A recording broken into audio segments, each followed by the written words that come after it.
The first one was the epithelial tissue.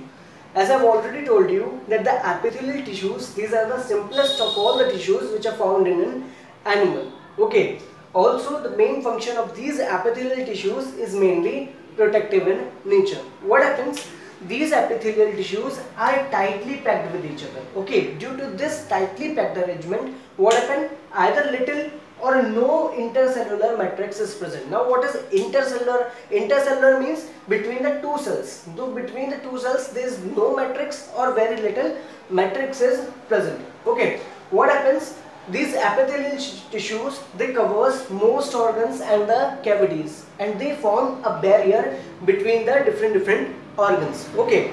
Now what happens? These epithelial tissues, they lie on a delicate membrane which is also called as the basement membrane, and these basement membrane, they contain special matrix proteins, and these special matrix proteins are called as the collagen. Okay, these epithelial tissues, they may be simple. What do you mean by simple? Which means they may have only a single layer. Okay, while they may also be stratified. Stratified means which means they might have many layers in them. Now these epithelial tissues are further classified into 5 types. What are those? The first is the squamous epithelium, second one cuboidal epithelium, thirdly columnar epithelium, fourth glandular, and last one is the ciliated epithelium.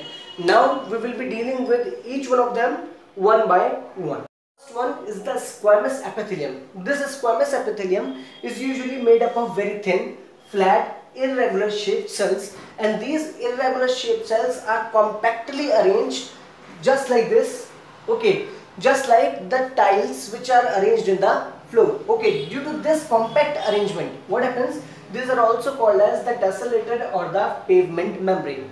Now this squamous epithelium, it forms the delicate lining of the cavities such as mouth, we can say, nose we can say, the buccal cavity we can say, windpipe we can say, okay, and alveoli. Also they forms the delicate lining of the blood vessels and the covering of the tongue and skin. Now what is the function of the squamous epithelium?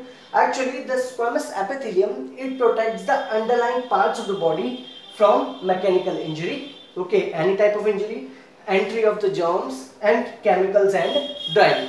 Also it forms a semi-permeable membrane or selectively permeable membrane which allows only selective molecules to pass into the body. Okay.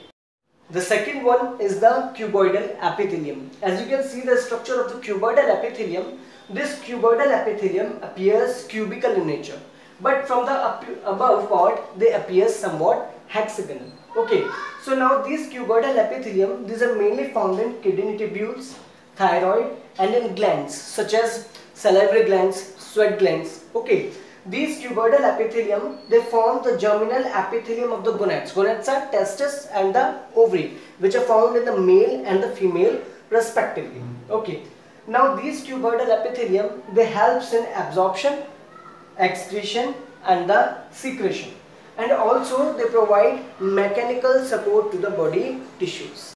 Is the columnar epithelium. Actually this columnar epithelium consists of cells which are actually more long than broad. So these cells are actually pillar like cells. In these cells what happens? The nuclei is present at the base. Okay, and the free ends of these cells, they might sometimes have brush border appearance, and this brush border appearance is also called as the microvilli. Okay, so these columnar epithelium, they form the lining of the stomach, small intestine, colon, and they forms the mucous membrane. They are also forming the lining of the gallbladder and oviduct to facilitate the movement of substances across the cells. Okay, the main function of columnar epithelium is absorption, mainly in the stomach and the small intestine, and secretion of mucus, mainly by the mucous membrane. The next one is the glandular epithelium. What happens when the columnar epithelium is modified to form glands? It is called as the glandular epithelium, and the cells of the glandular epithelium, they secrete some chemicals. The last one is called as the ciliated epithelium. What happens when the free ends of the columnar cells, they form some cytoplasmic outgrowths which are called as the cilia. These are called as the ciliated epithelium. and these ciliated epithelium are mainly found in sperm ducts. Okay, they also lines the trachea, bronchi, kidney tubules, and the fallopian tubules. Now, what are the functions of these ciliated epithelium?